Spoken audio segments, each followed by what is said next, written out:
Il est venu pour aider à combler le silence parce que, dit-il, c'est par le souvenir que les blessures guérissent.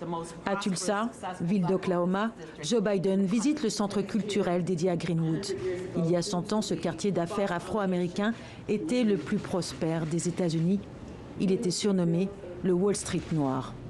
Il y avait des cabinets dentaires, d'avocats, des hôtels, des cinémas. Le tout anéanti en quelques heures. Entre le 31 mai et le 1er juin 1921, Greenwood est la cible de violences racistes. Des manifestants blancs se déchaînent. La police laisse faire. Meurtres, pillages, incendies. À Tulsa, le président américain décrit longuement ces scènes d'horreur.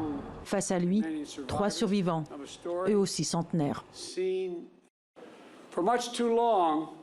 Pendant trop longtemps, l'histoire de ce qui s'est passé ici a été racontée en silence, dans l'obscurité.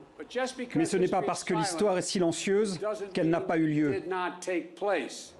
À l'extérieur, la communauté de Greenwood confie l'espoir de voir ce drame à peine évoqué dans les livres d'histoire éclater enfin en pleine lumière. Nous attendons beaucoup plus que de la rhétorique et des gestes symboliques. Nous cherchons des opportunités économiques, la même opportunité qu'ils ont eue ailleurs, dans toute la ville. Joe Biden le souligne lui-même. Il a fallu attendre un siècle pour qu'un président se rende dans ce quartier historique et laisse parler la vérité. Mes chers compatriotes, ce n'était pas une émeute, c'était un massacre.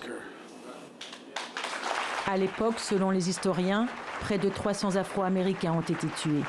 Les fosses communes sont en cours d'exhumation. Beaucoup considèrent ce drame comme encore enfoui dans la terre de cette ville de l'Oklahoma.